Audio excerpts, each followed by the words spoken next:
Welcome to today's explainer. Let's just jump right in. Think about the last time you looked at a massive, complex flowchart. Did it actually explain how the system worked, or was it just, well, pretty? Today, we're unpacking a massive, high-stakes paradigm shift and how we process and visualize complex information. We're going to explore the investment thesis for something called EP Function 17, which is also known as Structural Semantic Diagramming. Okay, let's kick things off with a question that honestly should be keeping enterprise leaders and investors up at night. What happens when a beautiful governance chart, one that looks super polished and professional, is actually hiding a fatal failure path?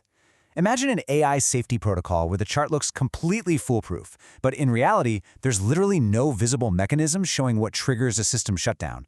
If that visual creates a false sense of security without showing us exactly how a system might break, it's not just useless, it's incredibly dangerous. So here is the fundamental difference. Ordinary AI actually has incredibly weak visual organization. Sure, it can easily generate flowcharts, mind maps, polished visuals, arranging boxes and arrows on a page to connect ideas. But that surface capability is everywhere now. The EPFID distinction, function 17, is that it rigidly encodes system logic. It doesn't just casually show that A is kind of related to B. It dictates what every single arrow implies, the exact structural claims being made, and the inferable consequences of those connections. To break this all down, our roadmap today is pretty straightforward. We'll look at the problem of false clarity, why visual reasoning beats decoration, the 5 core execution standards, how this visual grammar actually scales, and finally, we'll wrap up with the massive investor opportunity this creates.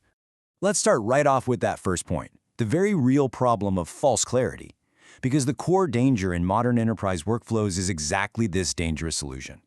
When a visual looks incredibly clear, our brains just naturally assume the underlying system is equally well understood and secure. But actually, that assumption is where the real risk lies. And this quote really hits the nail on the head regarding demand. Organizations are literally drowning in visuals that show components but completely hide the conversion logic and the failure paths. Think about business decks, AI governance charts, strategy diagrams. They create all this confidence without any actual control. They show the layers of a system, but absolutely nothing about how it actually fails. In high-stakes environments, a bad diagram isn't just ugly, it causes wrong execution. It makes a weak strategy look coherent, or worse, it turns a severe governance issue into just another decorative architecture slide. Which brings us to a total redefinition of the diagram. This is the core paradigm shift. We have to completely transition from diagramming as mere Canva-style decoration to diagramming as rigorous visual reasoning. We essentially have to change our entire expectation of what a visual artifact is actually supposed to do for us. The crucial requirement here is that function 17 has to preserve the energetic structure of a system. So what does that actually mean? It means tracking exactly how energy, data, or authority flows and transforms. Structural semantic diagramming turns a complex object into a visual structure that you can actively reason through.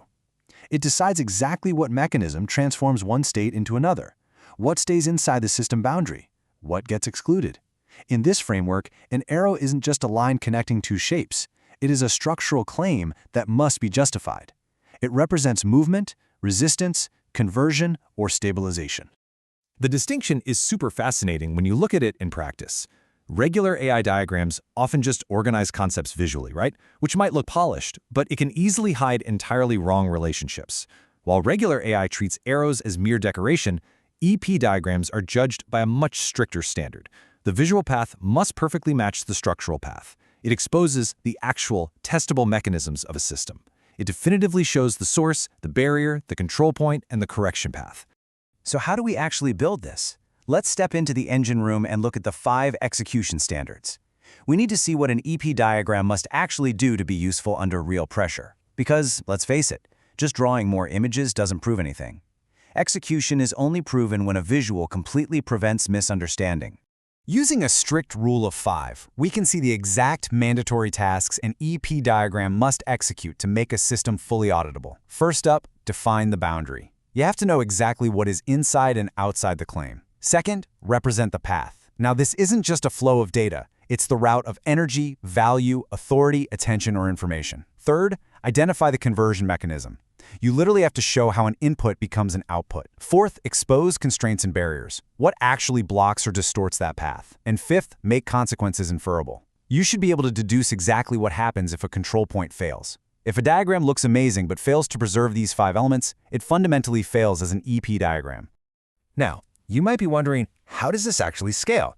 Let's look at how this rigorous visual grammar transfers across completely different high-stakes domains. Because scalability here definitely doesn't mean just forcing one generic template onto absolutely everything. Whether you're mapping AI control paths, legal contracts, strategy maps, investor decks, or even EP notebook media production workflows, the specific content changes, sure, but that structural visual discipline, that remains rock solid. High-value domains all suffer from the exact same problem. Work can't be executed well unless the structure is visible. An AI governance team uses this grammar to visualize rejection conditions. A legal team uses the exact same visual logic to map contract obligations and conflict points. The scalable value isn't that EP draws more diagrams, it's that it provides a universally reusable grammar for making complex work visually controllable. Which leads us to the big payoff, the investor opportunity. What does this actually mean for investors looking at the next stage of AI decision support and strategy? How do we place a true value on moving from decorative diagrams to accountable visual reasoning? Here is the bottom line. We are absolutely not talking about another flowchart generator here. The market is already completely flooded with tools that make pretty flowcharts. The real opportunity is a foundational, structural visual reasoning layer for the entire AI era. Organizations are increasingly relying on visual artifacts to govern AI systems and make critical institutional decisions. Investors really should view Function 17 as the critical bridge between reasoning and deployment. It elevates the system from just generating text to providing a rigorous visual reasoning engine that actively supports teams, decision workflows, and boardroom strategy. Because ultimately it all comes down to this. Function 17 matters because it makes structure visible. And what becomes visible can be tested, governed, corrected, and scaled. When you stop decorating and start structurally diagramming, you take back control of the unseen mechanisms that are running your organization. So I'll leave you with this. Next time you look at a strategic visual in a boardroom, ask yourself, is this just decoration or is it visual reasoning? Thanks so much for joining me on this explainer, and I'll see you next time.